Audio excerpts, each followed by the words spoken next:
TV Africa, your first in housing development broadcasting.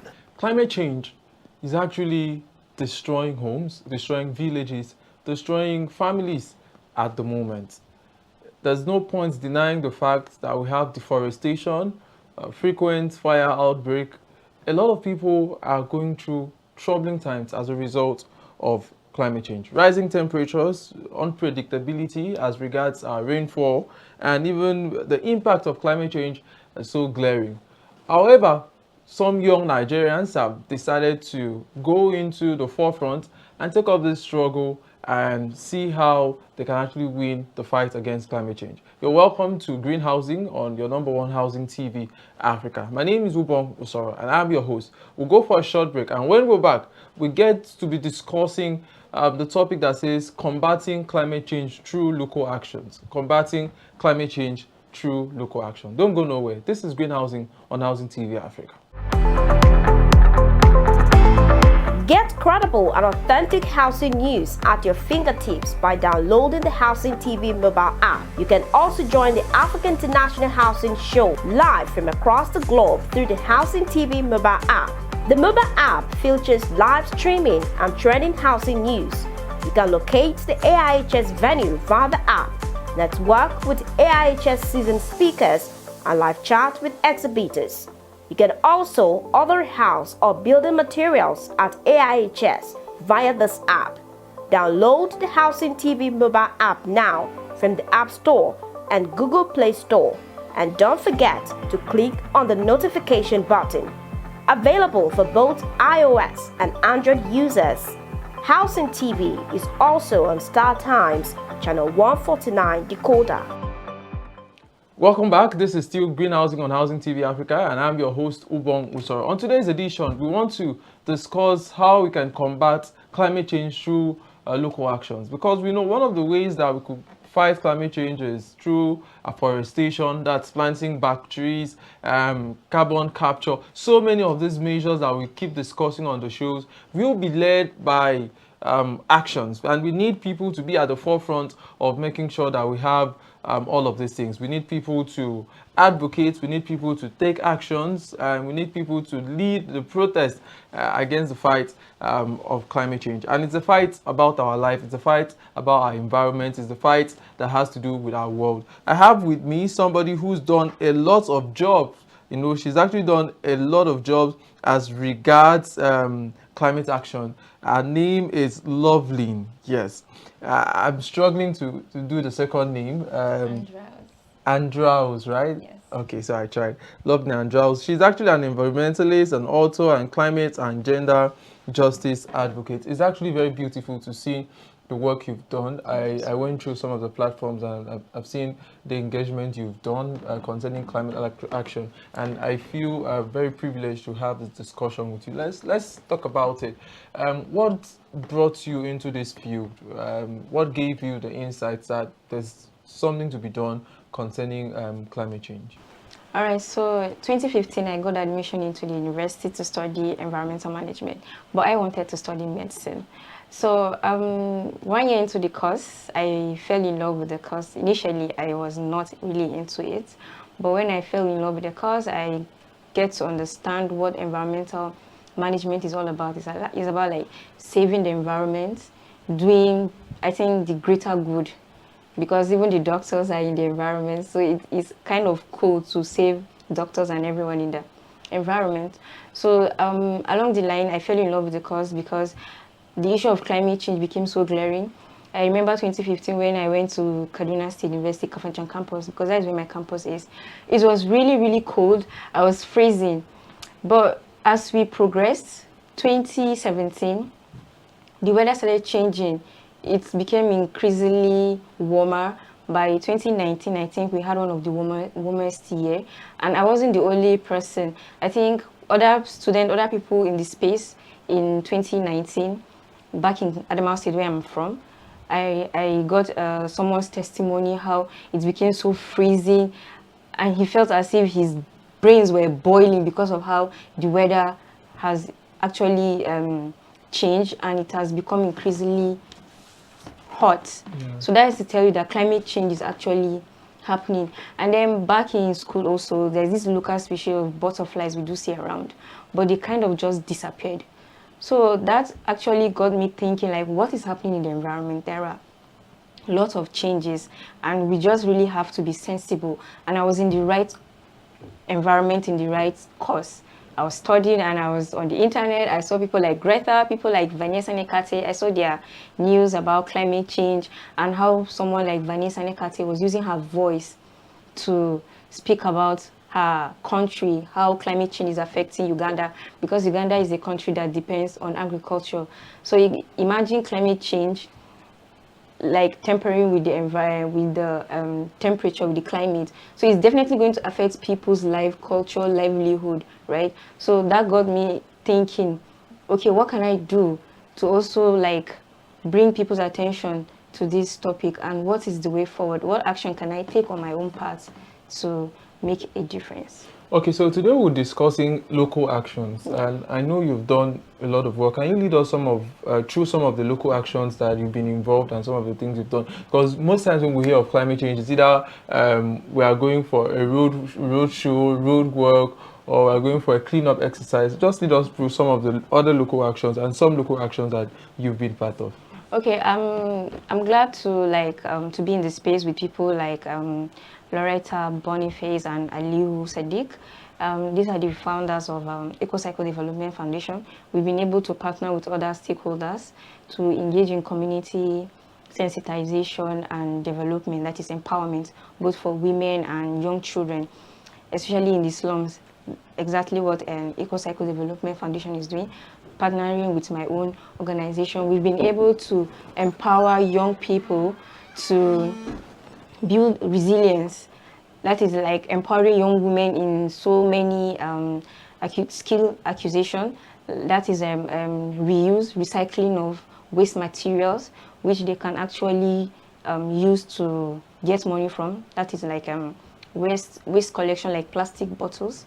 And then also there is this project that we did, I think 2 years ago, in Ama community, where we went to schools, we engaged them in making bricks from melting plastic polythene bags with the use of sand to make bricks.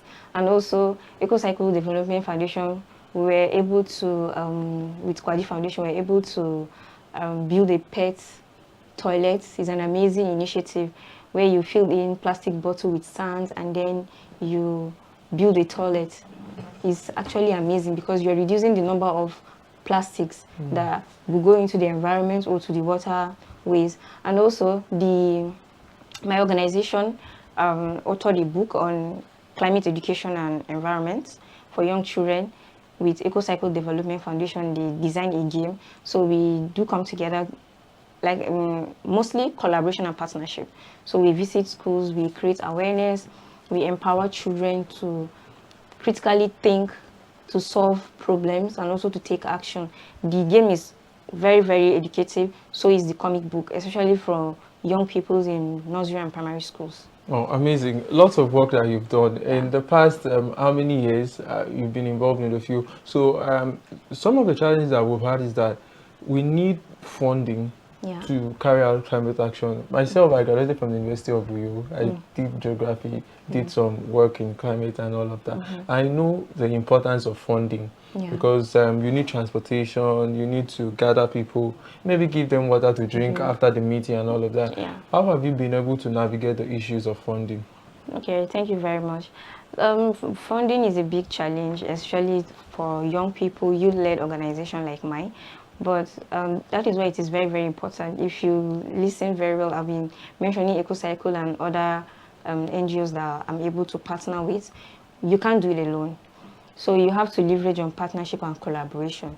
So we come together, we mobilize resources, either from donations or from family and friends or from other stakeholders in the environment that support some of the activities that we do, like giving back to the society. And sometimes we use our personal funds.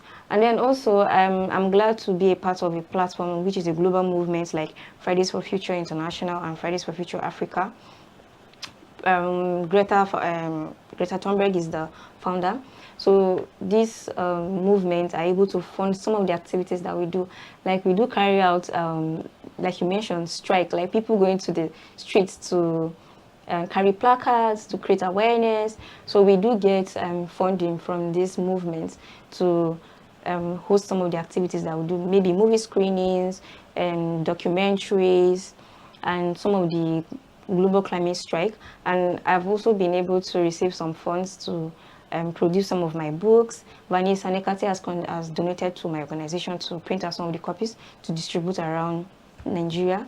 And also Rise Up Movement Africa, which I was the chapter head, we've been able to receive funds. People like Vanessa are able to mobilize funds for us from organizations that are able to reach out to her for collaboration to fund some of the activities that young people do, because that is mostly what she advocates for. She tries to elaborate the voices of young people like me from Africa and other parts of the world.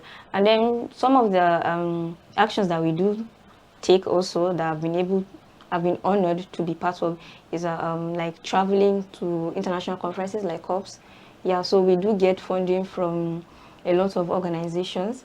I'm just going to mention like one with you, like GIZ, the German government were able to fund my trip to Germany for the SB.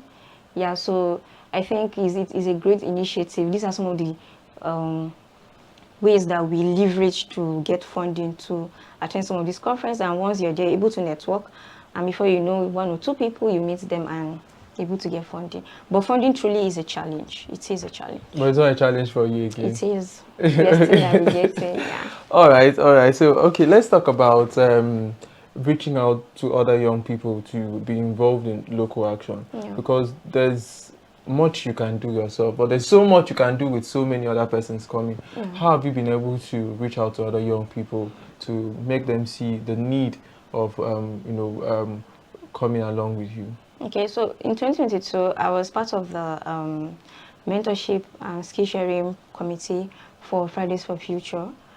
That is the MAPA, most affected people and areas. That is what we term the MAPA. So we're able to take about, let me say, 150 to 200 young people to COP27.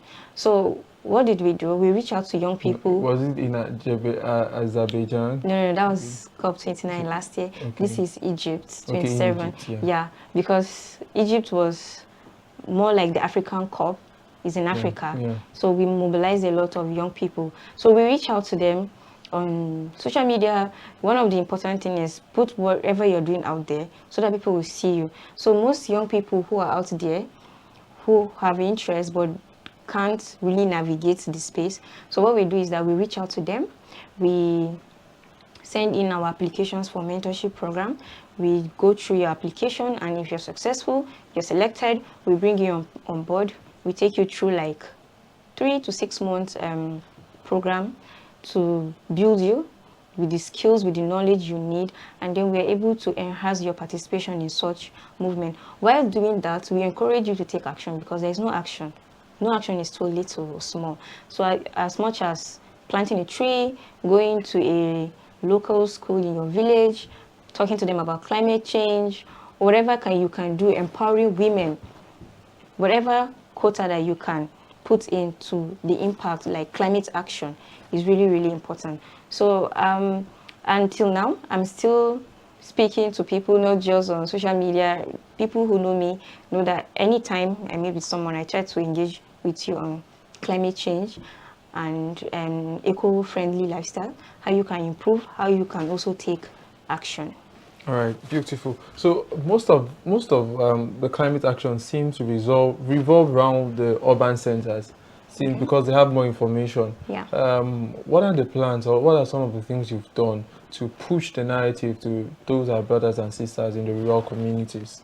Yeah, this is very, very important. I think this is the main thing, because that is you attacking the problem from the root source, right? And then people in the villages, in our communities, are really people facing the brunt of the climate crisis. They are the people at the front lines.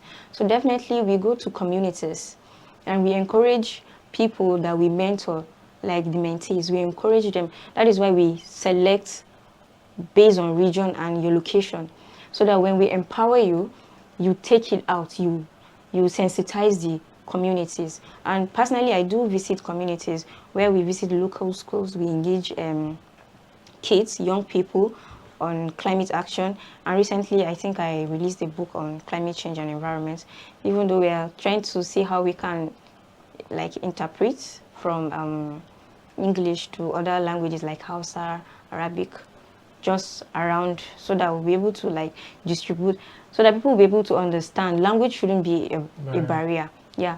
And then also we try to engage young people.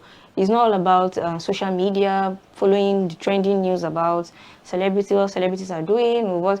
Try to know what is happening in your in your environment, how you can contribute to climate action, the impacts of climate change. So we try as much as to empower people, so that they can go and empower. Because if I'm in the urban area, I go to the village, I empower people, they too go around and empower. So that is why you speak up, and when you speak up, you tell people around you, not that you receive the information and you just sit with it. No, you take it further. Thank you so much.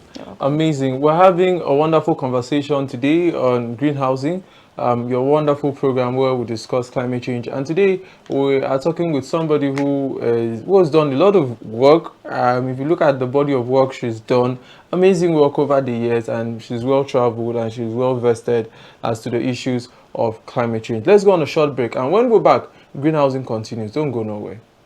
Visit Housing TV Africa on YouTube and click on the subscribe button. Subscribe to Housing TV Africa to stay updated on latest happenings in Nigeria's housing sector. Follow our social media pages, like and share our posts. On Facebook, Housing TV Africa. On Twitter, Housing TV Africa. Instagram, Housing TV Africa. Welcome back. This is still Greenhousing on Housing TV Africa. My name is Ubong Usoro, and we have Lovelyn in the studio. And today we are talking about combating climate change through local actions, because we know that most of the people, most of the population of Nigeria live in the rural communities.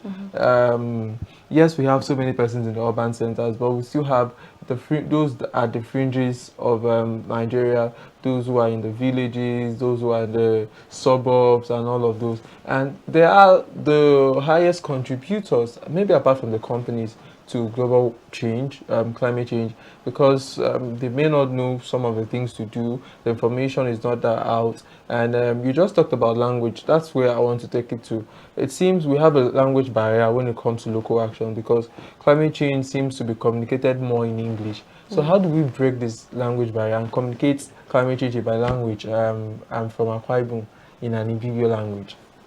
Thank you very much for this question. Yeah, language shouldn't be a barrier. So be it you're from Nigeria, you're from other parts of the world, you're a French-speaking country, you should be able to confidently and conveniently speak about whatever you're passing through without feeling the need to translate, to put pressure on you. People should be able to understand you in your own language, right?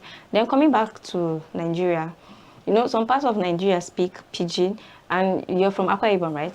So I might not speak Akwa Ibom, I might not be from Akwa Ibom, but there is definitely someone from Akwa Ibom who understands climate change and is able to break down these scientific terms for people to understand. I personally, I don't like speaking about climate change using the scientific big terms or grammar. So when, for example, I'm from Adamawa State, I'm from a community, Michika local government, people speak Higi, right? And then other people speak Hausa, other people speak Fulani.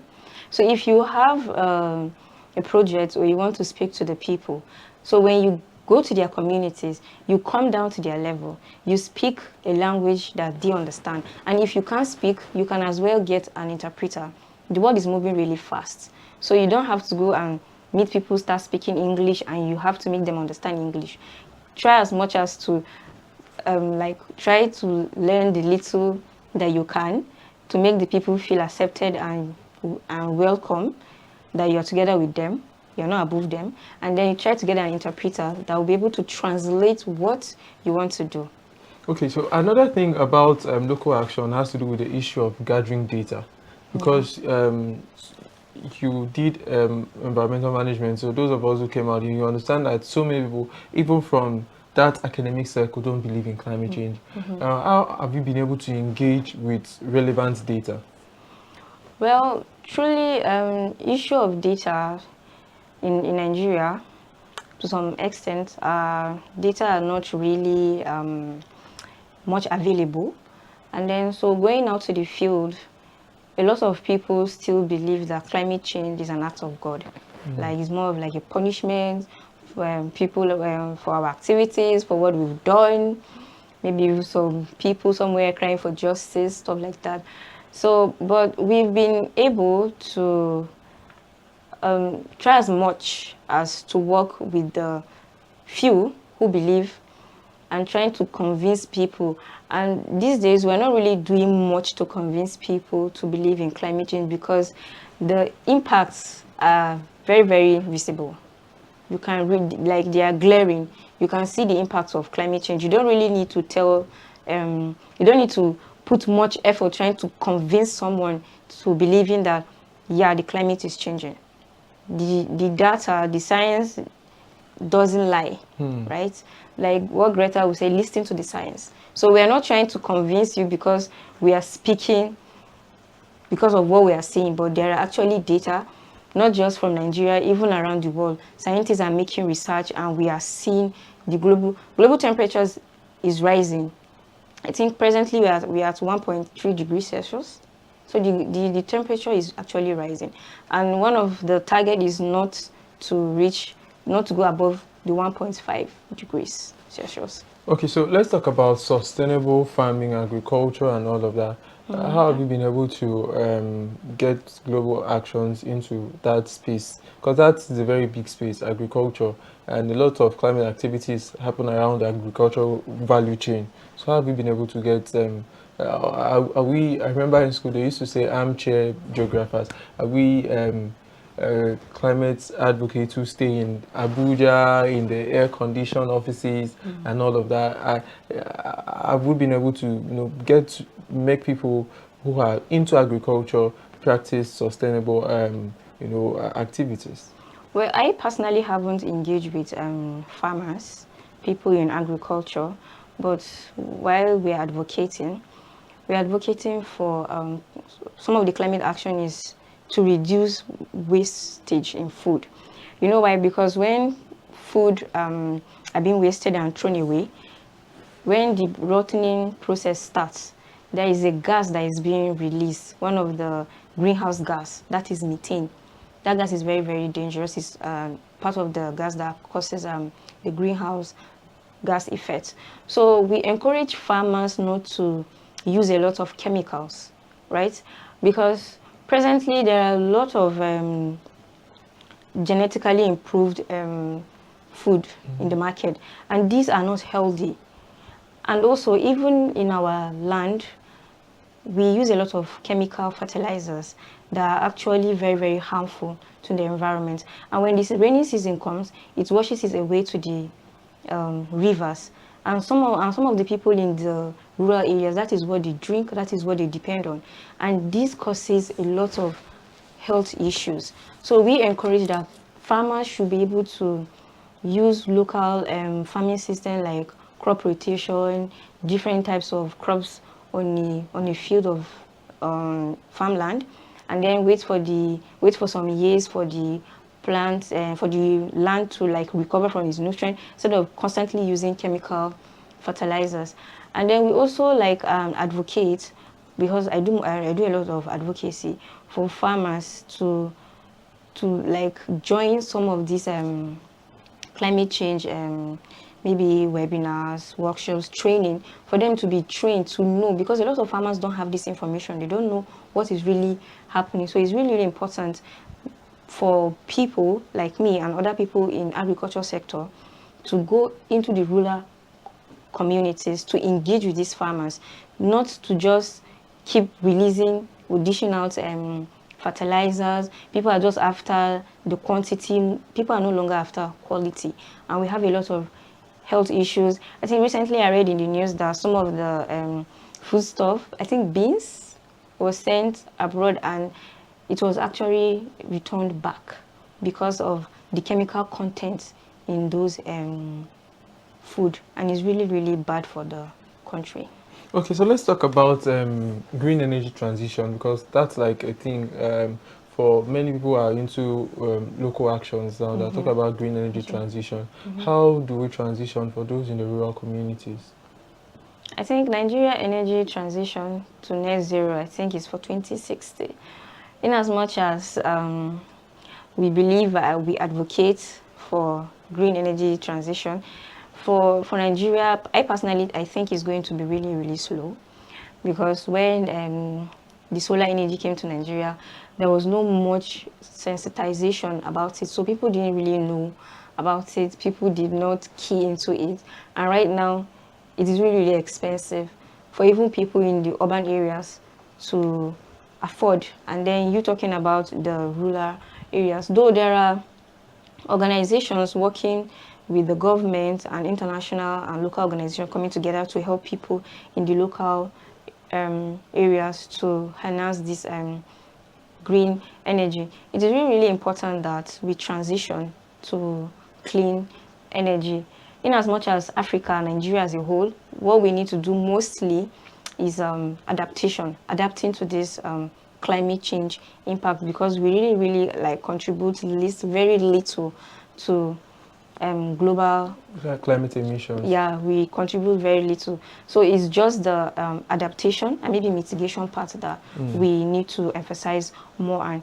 So for rural areas, it's going to take a little bit of time. It's going to take, I think, more than the 2060 goal.